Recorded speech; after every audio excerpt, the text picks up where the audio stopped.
Good morning. So now that yesterday is over and I've processed some information, I want to talk about it.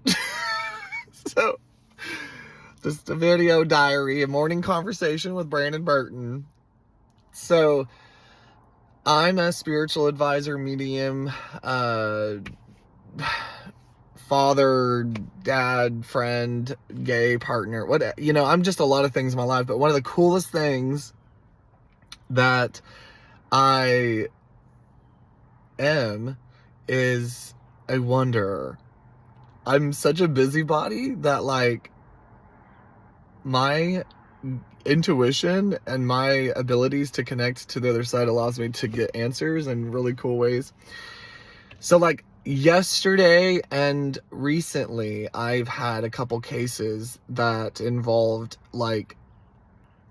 ominous mystery,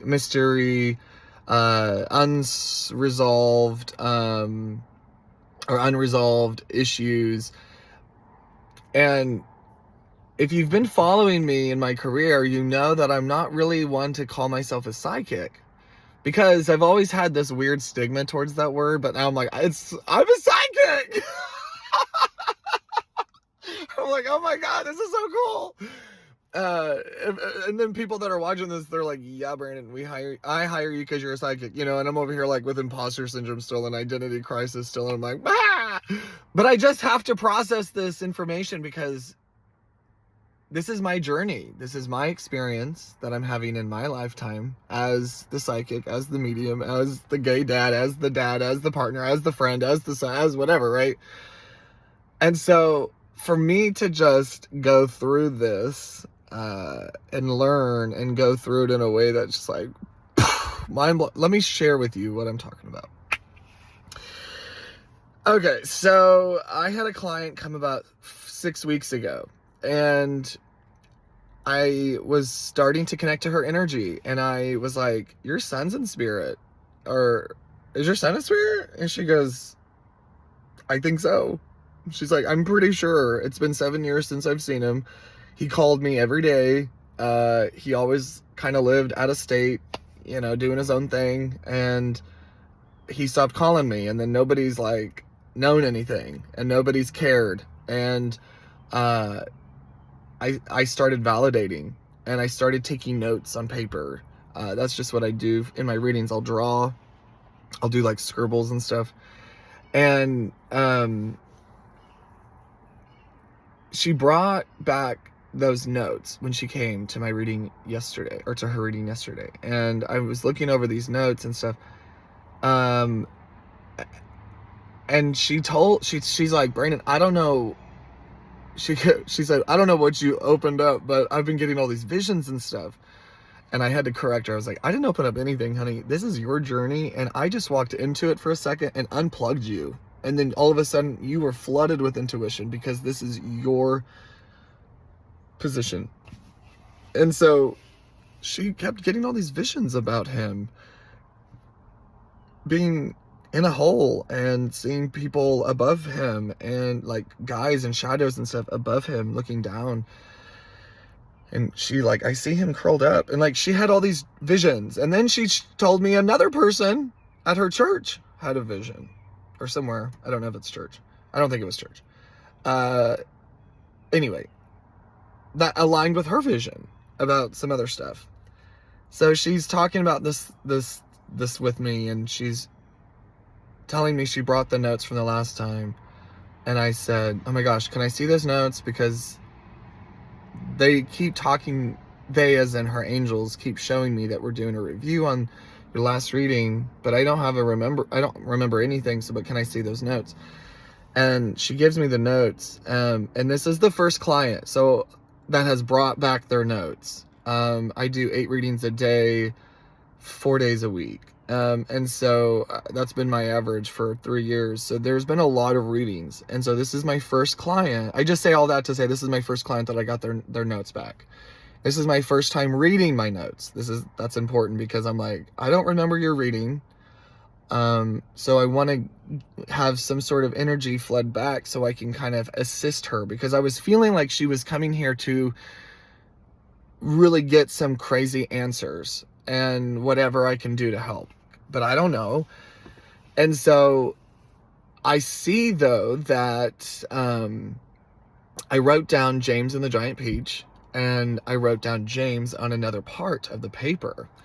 And I underlined it. Like, in that other reading, it was like a hardcore James. Like, this is James. And so she could not connect to James. She did not know who James was then. And then she did not really remember James then now either. And so I said to her, listen, this is my first time doing a note review, but I know that this means that there was someone named James trying to really get my attention. Because on the notes, there's only one name, maybe a couple names, but like it's very apparent, you know? And so anyway, it was really cool because she goes, the only one that I can think about is my friend James that has always been there for me, you know, was always there for me to help me like self-regulate, like to coach me through. The only thing that matters is how I regulate in what my situations are, and da. She was like going on and on about her friend James. And she goes, last year I didn't send him a Christmas card because of everything that was going on, and I haven't really talked to him. And I'm like, well, what's his last name? Can I look him up? And she goes, yeah, and then gives me his last name, and I look him up. Sure as heck, found his obituary. Died in 2023.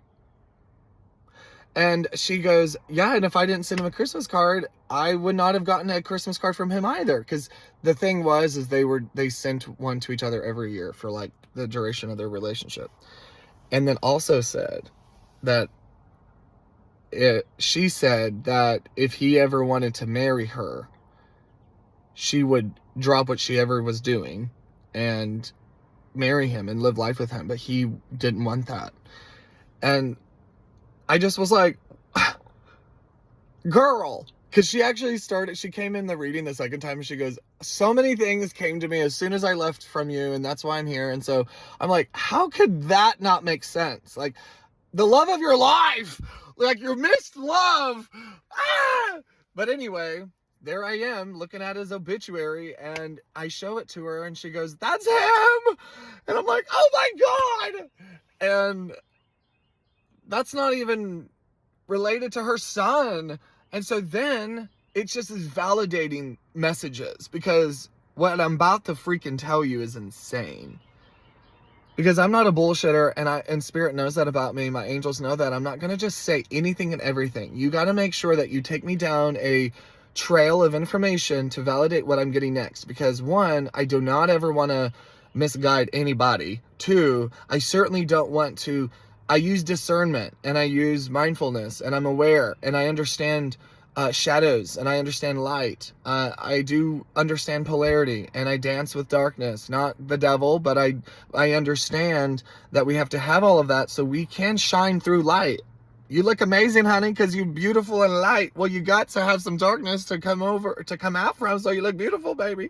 That's all of that. So I understand that shadows and all of that exists. So anyway, nonetheless, I use discernment to make sure that I'm connected to the right shadow. I'm using discernment because there's other shadows that will make me think that they're the ones that need to come through. But I know better now. I've done work. I used to not be this way. This is something that I'm teaching other workers to get to, because I've seen a lot, because I'm the wonder. I'm getting answers. I'm getting some really cool information.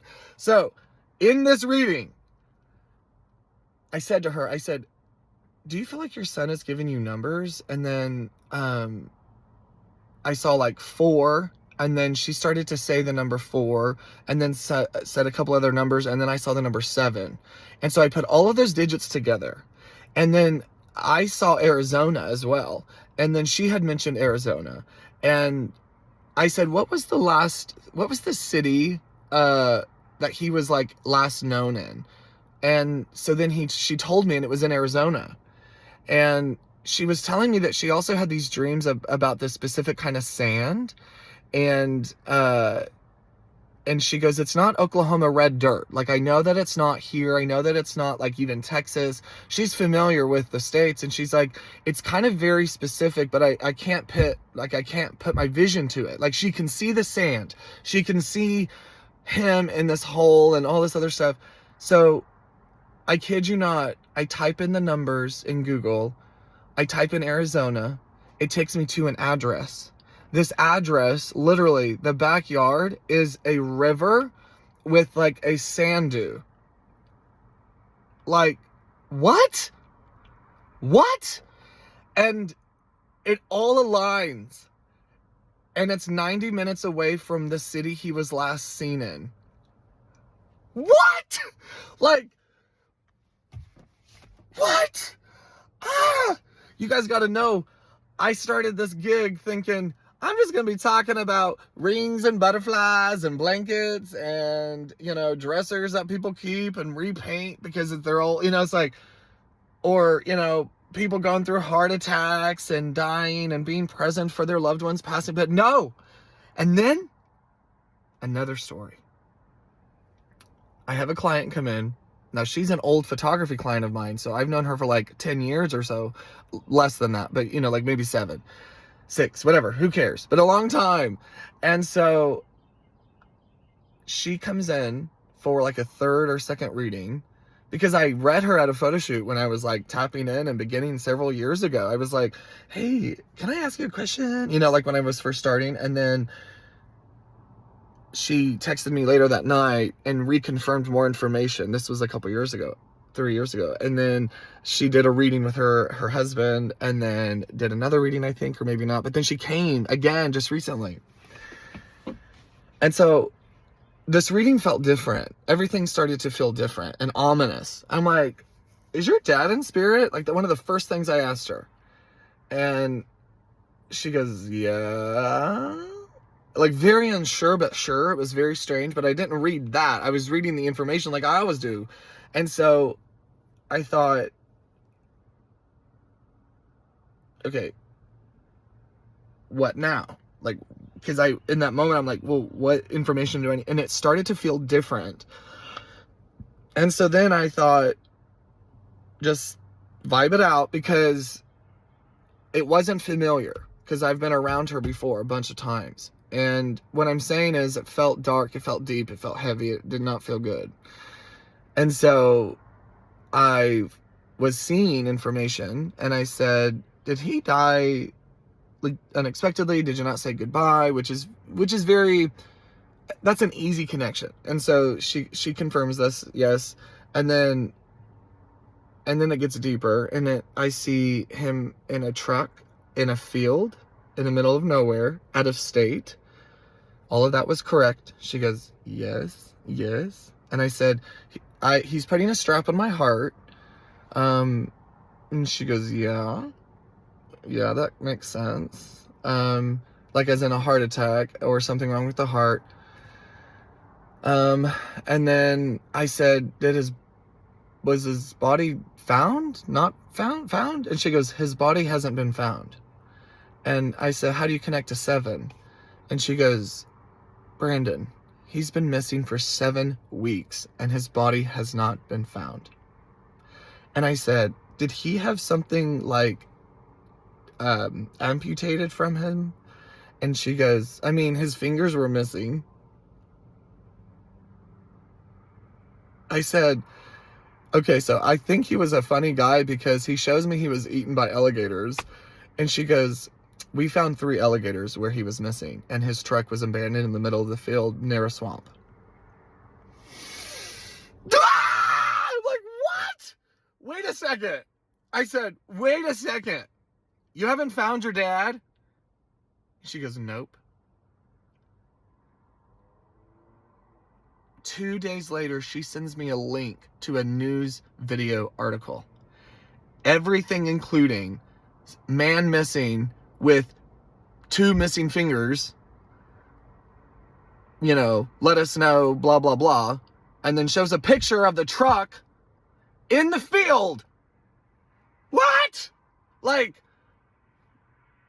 can you believe it? 2 days later, that happened 2 days later. Still processing, because what am I supposed to do with that? Like, that's 2 of 8 sessions a day all the time. But these cases are different than most cases. But because nobody knows that I can even access information like that, of course, it's like something I'm not like, call me Miss Cleo. Like, I mean, like, I'm just like, whoa. Like, I'm wandering through this information authentically. And so, I'm not even trying to be the FBI. But,